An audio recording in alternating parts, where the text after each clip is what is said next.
Today, it's a Wednesday. Today marks an anniversary.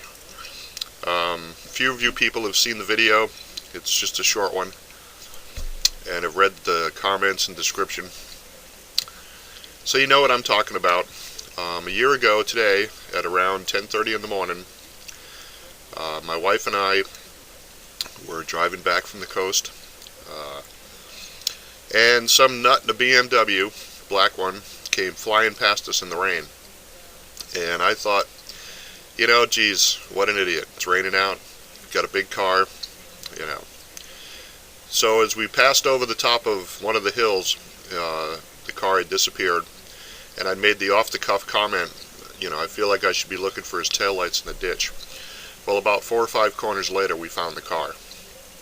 And what he'd done is he had lost it in the rain in the corners, and he slid sideways into one of PG&E's gigantic telephone poles.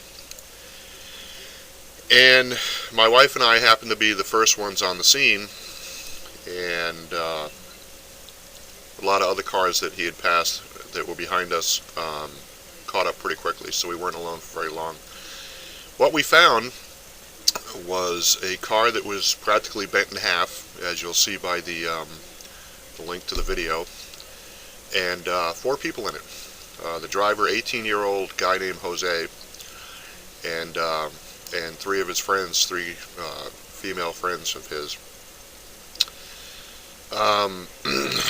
One of the friends in the back was already on her way out of the car, had the door open on the passenger side. So she had already started climbing out, and me and my wife helped her get all the way out, sat her down, and my wife stood behind her with an umbrella because it was pouring rain out, and trying to keep her somewhat dry and calm.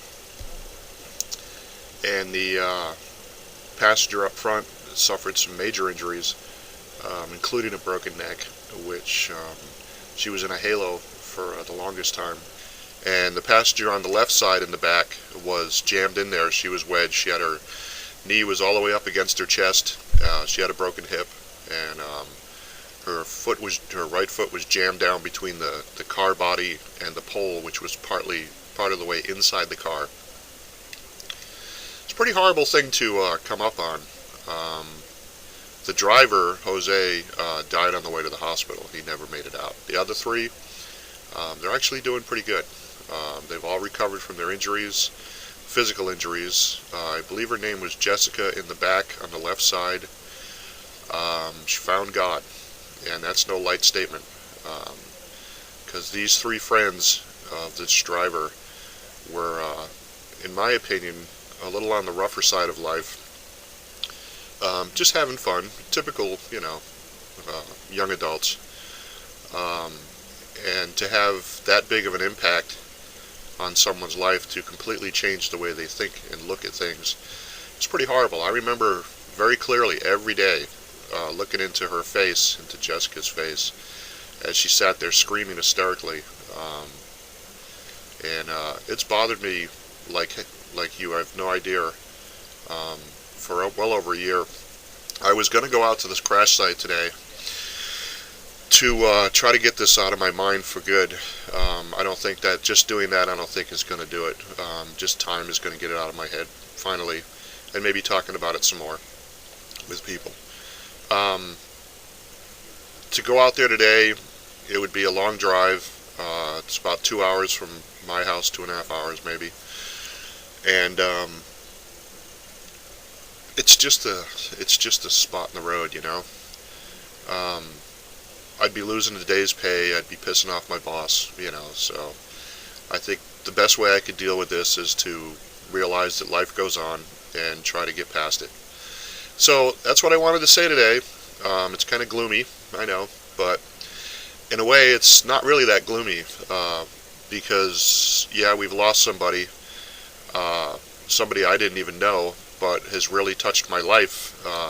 I even wrote a song about him, and that too is over there in the link. And I've at least chatted with the mother and the daughter of the front driver's side front seat passenger And oh, and the gal in the back who started climbing out herself, turned out she was pregnant. So it'd be interesting to see how that turned out. I haven't heard anything from her or Jessica in the back. I'd really love to talk to Jessica, or at least hear from her and see how she's doing. She really haunts me. I think that's the biggest thing that's making this so hard to get over, is not knowing how she's doing now. But anyway, that's what's going on Wednesday. Hope I didn't bring anybody down. I hope you all have a great day, and please take your time out there driving, especially if the weather's bad. If you got a really fast car, great. Find a better place to do it. Don't do it in the rain, because within a split second, your entire life can change. It can get turned upside down so fast you have no idea. Please take care, and I hope to see you all again tomorrow.